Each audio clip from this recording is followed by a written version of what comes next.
ஆபத்தில் இருக்கும் வடசென்னை, வீணாகும் வளர்ச்சி திட்டங்கள்.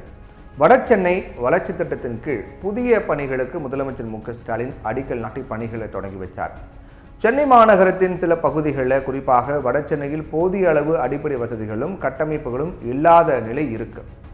சென்னை மாநகரில் சமச்சீர் வளர்ச்சியை உறுதி செய்ய வடசென்னை வளர்ச்சி திட்டம் என்ற திட்டத்தை 1000 கோடி ரூபாய் செலவில் அடுத்த 3 ஆண்டுகளில் அரசு செயல்படுத்தும்.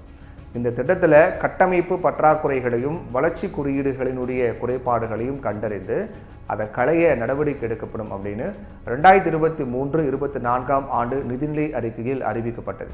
மாதிரி பள்ளிகளை மேம்படுத்துதல், ஏற்கத்தக்க விலையில் சரியான ஒரு விலையில் வீடுகள், திறன் மேம்பாட்டு மையத்தை உருவாக்குதல், புதிய பேருந்து முனையங்கள் மற்றும் பணிமனைகளை தரம் உயர்த்துதல் மற்றும் கட்டுமானம், முக்கிய பகுதிகளில் துணை மின் நிலையங்களை நிறுவுதல், போதைப்பொருள் மீட்பு மறுவாழ்வு மையம் மற்றும் திறன் மேம்பாட்டு மையத்தை அமைத்தல், CCTV கேமராக்களை பொருத்துவதன் வாயிலாக பாதுகாப்பினை மேம்படுத்துதல், பெண்கள் மற்றும் குழந்தைகள் நலனுக்காக உயர்தர சிகிச்சை பிரிவுக்கான கட்டுமான பணி, குடிநீர் வழங்கல், கழிவு நீர் அகற்றல் மற்றும் திடக்கழிவு மேலாண்மை திட்டப்பணிகள், பொது பூங்காக்கள், விளையாட்டு மைதானங்கள், கடற்கரைகள், வணிக சந்தைகள், சலவையகம், அந்த மாதிரி குருதி சுத்திகரிப்பு மையங்கள் போன்ற உள்கட்டமைப்பு கட்டுமானங்களை மேம்படுத்துதல் ஆகியவை வடசென்னை வளர்ச்சி திட்டத்தின் கீழ் அடங்கும்.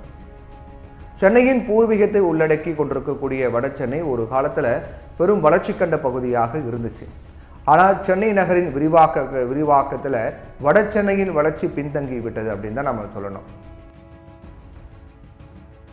மீண்டும் சிறிது கொஞ்சம் கொஞ்சமாக வடசென்னை வளர்ச்சியை நோக்கி நகர்ந்து கொண்டிருக்கிறது. இப்போ அறிவிக்கப்பட்டிருக்கிற திட்டங்கள் வடசென்னையை மேலும் வளர்ச்சி பெற செய்யும் என்பதில் எந்தவித சந்தேகமும் கிடையாது. ஆனால் இத்தனை வளர்ச்சியும் ஒரு சேர அழித்துவிடும் ஒரு ஆபத்து வடசென்னையில் இருப்பதை அரசு கவனத்தில் கொள்ள வேண்டும். அதுதான் நச்சுவாயு வெளியேற்றமாகும். கடந்த ஆகஸ்ட் 23ஆம் தேதி வடசென்னை மணலியில் இருக்கக்கூடிய ஒன்றிய அரசினுடைய பொதுத்துறை நிறுவனமான MFL உர தொழிற்சாலையில் இருந்து அமோனியா வாயு கசிந்தது. அந்த பகுதியில் காற்று பலமாக வீசியதால் அமோனியா வாயுனுடைய தாக்கம் மணலி, மாத்தூர், MMDA காலனி, சின்ன செக்காடு, பெரிய செக்காடு பகுதி வரைக்கும் இருந்துச்சு. அதன் விளைவாக அந்த பகுதி மக்களுக்கு மூச்சு திணறல் ஏற்பட்டது. சிலருக்கு வாந்தி மயக்கமும் ஏற்பட்டது. அமோனியா வாயு கசிவு குறித்து பொதுமக்கள் உர தொழிற்சாலைக்கு தகவல் தெரிவித்த போதிலும் ஆலையிலிருந்து வாயு கசிவு நிற்கலை. அதனால் வாயு கசிவு குறித்து பொதுமக்கள் மாசு கட்டுப்பாடு அதிகாரிக்கு தகவல் தெரிவித்தாங்க.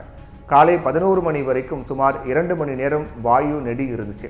இந்த வாயு கசிவு குறித்து பொதுமக்கள் பீதியடைந்தாங்க. இது பற்றி கருத்து தெரிவிக்க கட்டுப்பாட்டு அதிகாரி அமோனியா கசிவு குறித்து மக்கள் கிட்ட இருந்து பல புகார்கள் வந்துச்சு. அதன் அடிப்படையில் உடனே உர தொழிற்சாலைக்கு தகவல் தெரிவிக்கப்பட்டு வாயு கசிவை கட்டுப்படுத்த நடவடிக்கை எடுக்கப்பட்டது.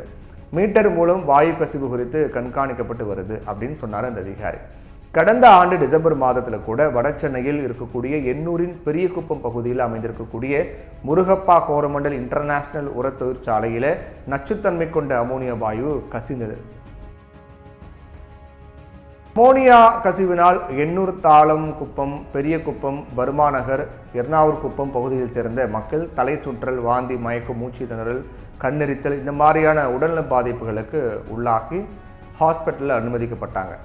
இதனால் சில ஆலைகளை மூடும்படி மீனவர்கள் பெரும் போராட்டங்களில் ஈடுபட்டாங்க. ஆனால் பசுமை தீர்ப்பாயத்திற்கு போயிட்டு சில நிபந்தனைகளை, சில கண்டிஷன்லாம் ஏற்பதாக சொல்லி திரும்ப ஆலை திறக்கப்பட்டது. இதற்காக போராடுகிறவர்களில் சிலருக்கு பணம் கொடுத்து ஆலை ஆதரிப்பதாக கையெழுத்து கூட பெறப்பட்டதாக ஒரு செய்தியில் தகவலாம் வெளியாச்சு. வடசென்னையில் இருக்கக்கூடிய தொழிற்சாலைகளில் நச்சுத்தன்மை வாய்ந்த சல்ஃபர் டை ஆக்சைடு போன்ற வாயுகளை காற்றில் வெளியிடுவது பற்றியும், ஆலை கழிவுகளை சுத்திகரிக்காமல் பக்கிங்ஹாம் கால்வாயில் கொட்டுவதை பற்றியும் ஏராளமான புகார்கள் வந்தும் அரசு கண்டு கொள்ளவில்லை என்கிற புகாரும் எழுந்திருக்கிறது. அதனால் வடசென்னையின் வளர்ச்சி திட்டங்கள் சிறப்பாகவும் சீராகவும் அதே போன்று ரொம்ப நேர்த்தியாகவும் செயல்படணும் அப்படின்னா நச்சு வாயுகளை வெளியேற்றும் ஆலைகளை கடுமையாகவும் கண்டிப்பாகவும் கட்டுப்படுத்த வேண்டியது அவசியம்.